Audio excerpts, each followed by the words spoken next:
Hey, everybody. Fascinating discussion today as we talk about turbo boosting and streamlining enterprise AI adoption with a real innovator in this space at Phison. Michael, how are you?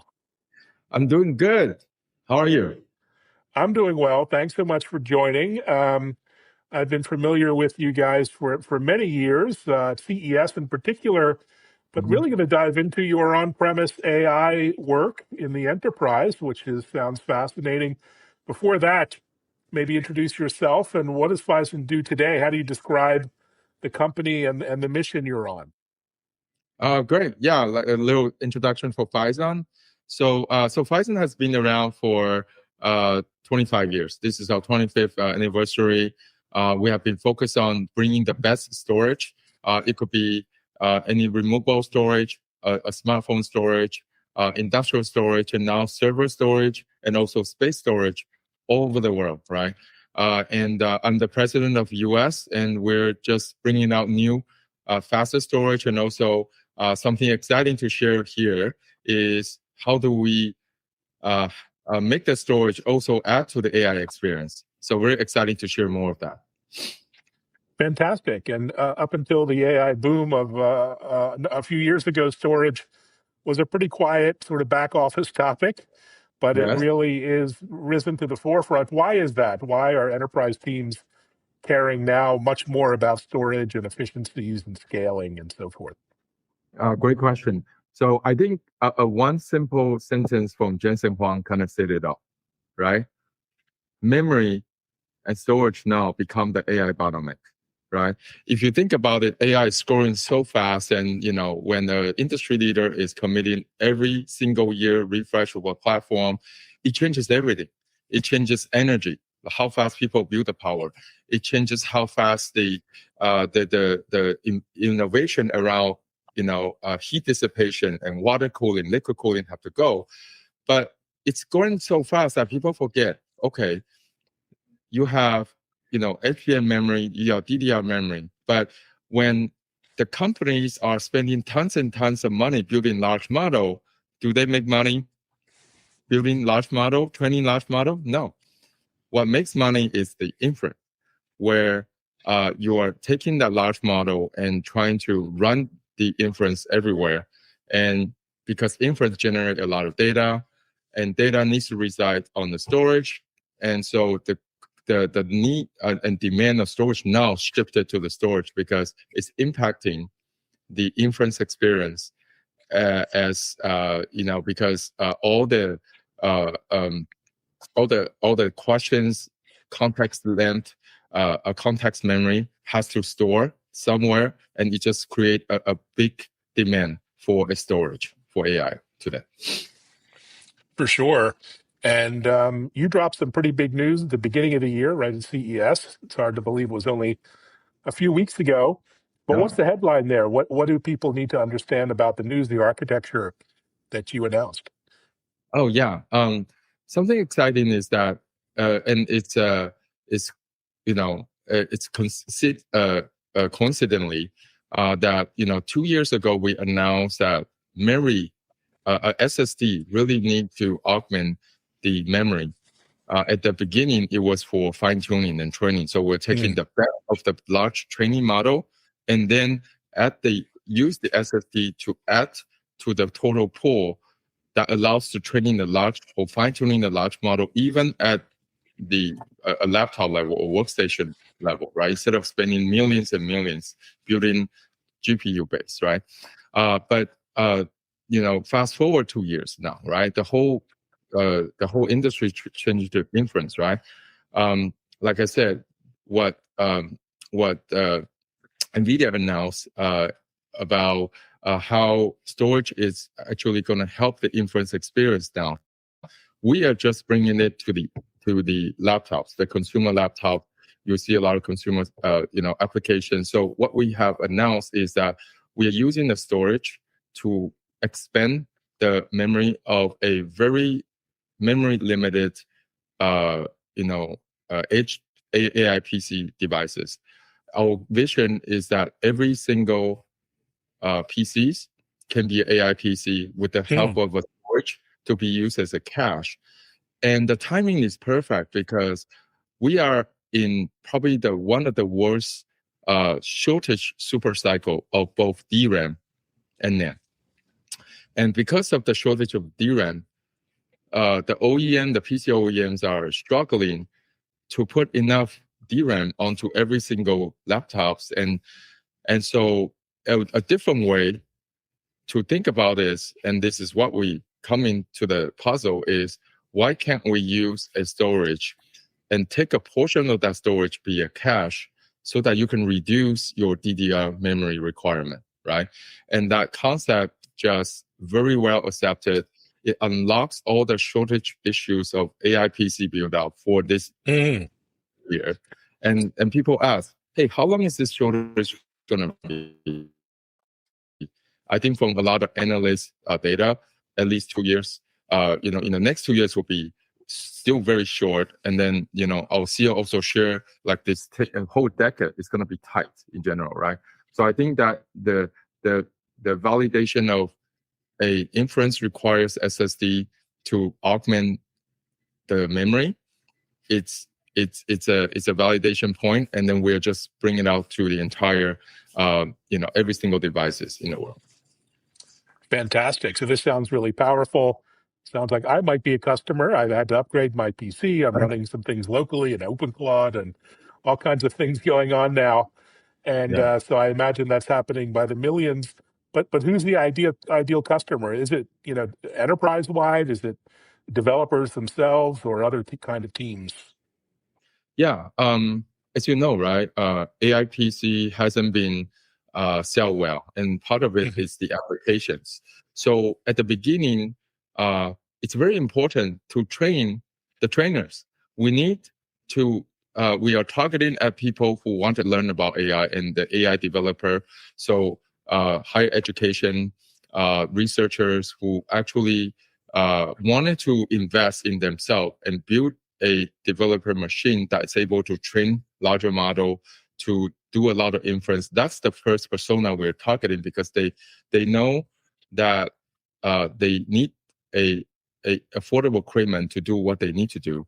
But in the process, if you think about it, when we are enabling a market that allows to get affordable devices to train AI developer, then the whole industry, right, would starting to have more demand about using of the AI, not just on the cloud, on-prem AI implementation to the corporate world. So I think one part is about building up the AI developer community, and then when there's more and more proliferation of that, then there will be more software and apps that makes the AI PC actually an AI PC and not just a hardware spec, right? More applications, and that's our vision. And when you have a lot of this software, really AI-driven software that's useful on the AI laptops, that means it triggers that the local storage needs to have more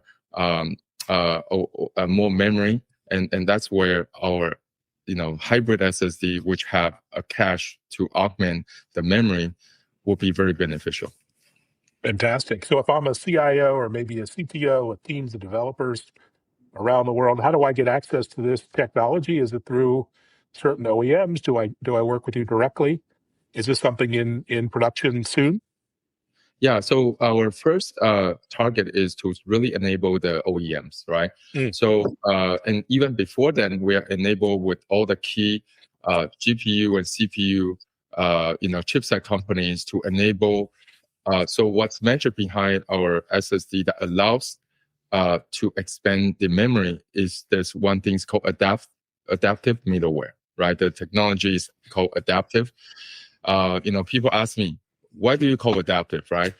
Pretty much where the original idea was we're taking storage to adapt to the memory and make it bigger, right? So we have a middleware that allows us to orchestrate, to allow the host to orchestrate a lot of traffic and use the storage as a cache. So we are designing our hybrid solution directly with the OEM so they can offer a product. Currently, we are also enabling also an upgrade kit for the adaptive. For example, you go on Newegg, you could find a adaptive kit that you could plug into your PC, install the middleware, and all of a sudden, it's like installing 5 more DRAMs on your laptop, right? But it expands your memory to use for AI, right? So we're gonna have the upgrade kit for the laptop, workstation. You've seen couple, in the or Nvidia or other company, they're coming up with those mini workstation PCs. Yeah, we are also targeting at the upgrade market for that as well. Fantastic.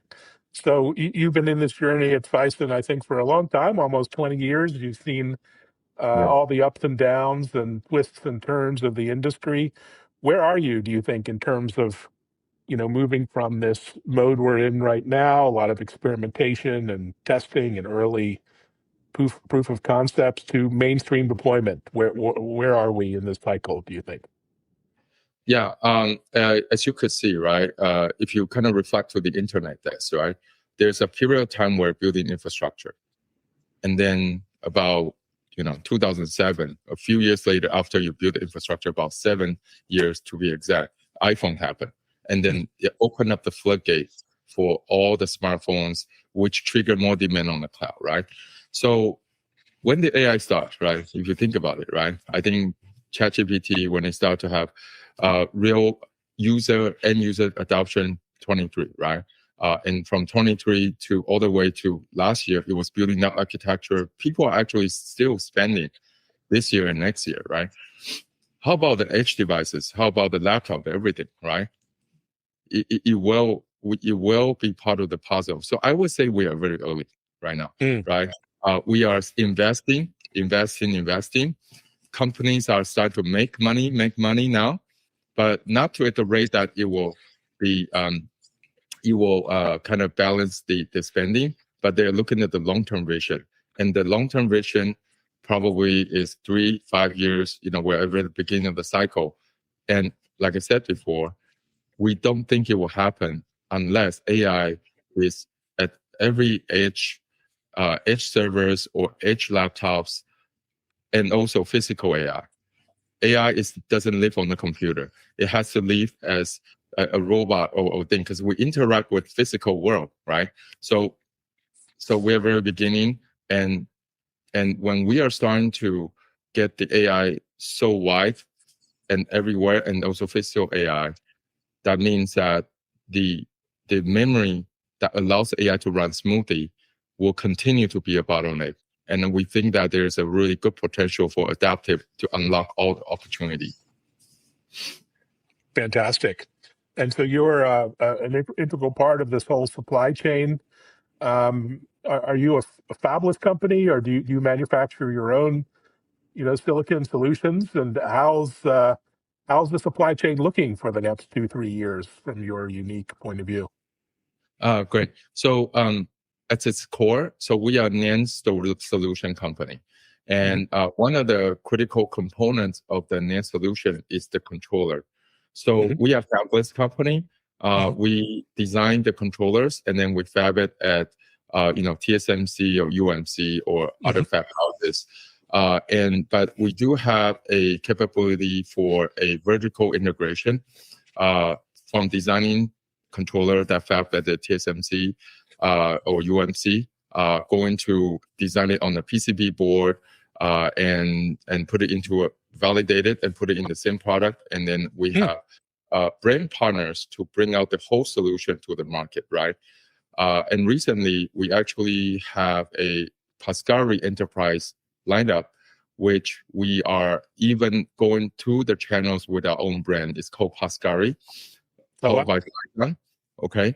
And so that was kind of our go-to-market strategy in terms of getting our design all the way. You mentioned about supply chain all the way to the channel.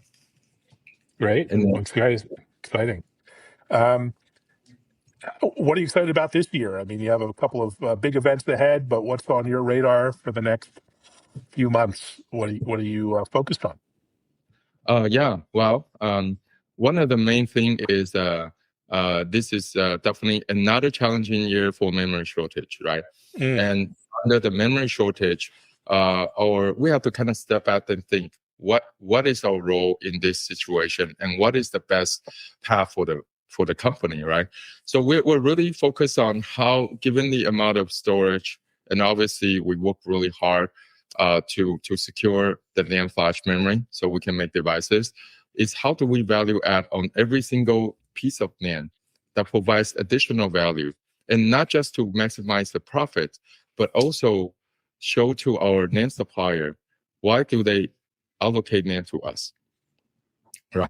When you could put a piece of NAND storage onto a moon or lunar surface, or actually use it to replace a portion of the DRAM or add to the DRAM, right? That gives them a additional story or a future kind of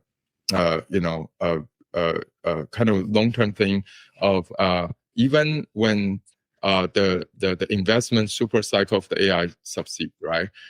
There is still going to be a continuation of our kind of a demand, right? To the NAND industry. So that's our focus. So I think pushing out the adaptive to the edge is one very big thing. The other thing is, how do we have our Pascal enterprise lineup, right? To be able to be part of the very important AI super infrastructure build out by customizing the storage. Gen 6 is exciting. How do we combine the performance and also have adaptation of the adaptive onto the cloud build out? That will be our focus this year.